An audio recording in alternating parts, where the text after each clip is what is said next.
Yon, may nagbigay sa atin ng native na manok at naisip ko agad na sabawan kasi nga maulan. Pero bakit ganyan ang kulay? Grabe, napakalasa niyan. Native chicken tinola. Madali pa to sa AC, tuturuan ka ni Tipsy. Let's go!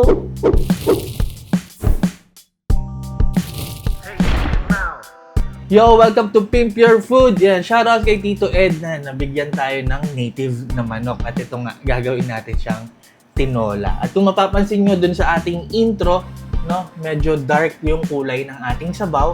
Kasi po, ganun ang gusto ko sa tinola. Tinutusta ko yung aromatics, pati yung karne ng manok. Ayan, kaya medyo dark talaga yung kulay ng aking tinola. So, simulan natin sa pagluluto.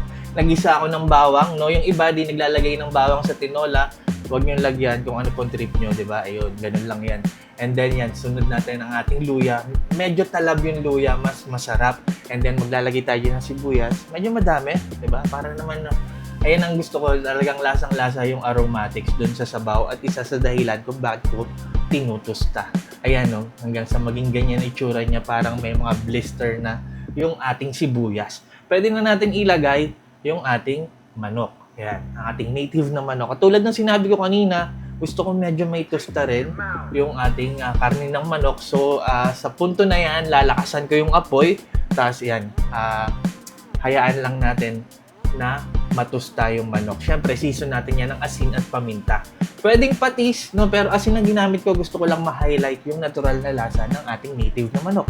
Ayan, makikita nyo, ayan, oh, nagba-brown na yung ating karne ng manok. Ayan ang hinahanap natin. So, pag ganyan, isasangkot siya na muna natin yan. No? Tatakpan natin, hihinaan natin yung apoy. Mahinang apoy or mahinang heat setting kung anong gamit yung panluto. And then, tatakpan natin ng 10 minuto. Hahayaan natin na magkatas, lumabas yung natural na katas ng chicken. Nilagay ko na rin yung tanglad para umamoy na ano.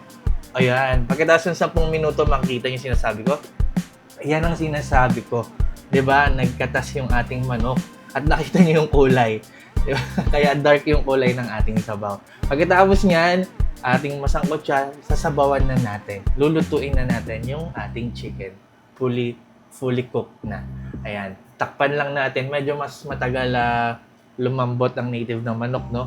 Ayan. Tapos kapag medyo malambot na yung ating chicken, napakadali lang pala nito. Ang bilis lang natin. Pag medyo malambot na yung ating chicken, tanggalin na natin yung tanglad na bigay niya na yung serbisyo niya. Ayan. And then, maglalagay tayo ng siling verde. Tutuloy natin sa pagluto. Ayan. Siyempre, hanggang sa lumasa, umamoy yung ating sili at naluto na talaga yung ating manok. Ayan. Tapos, tikman natin. Basically, tapos na tayo. Titiplahan na lang natin. No? Kung anong kulang. Naglagay ako ng patis. Tinamplahan ko ng patis. Pwede rin asin. Ayan. Tapos, ang ating dahon ng sili. Naku, napakabango ng tinola pag may ganyan. Diba?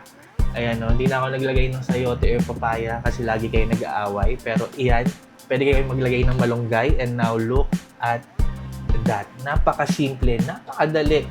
Wala ka nang gagawin masyado kasi yung native na manok, masarap na yan. Kaya kahit simple lang gawin mo, talagang masarap ang kalalabasan. Lalo na ngayong maulan, ang sarap ng sabaw, di ba? Ayun, sana na-enjoy nyo itong ating episode ngayon. Ayan, maraming salamat sa palagi niyong panonood, pagtangkilik, pagsuporta at pagsubaybay. Ako po si Tipsy D. God bless sa inyo lahat. Peace!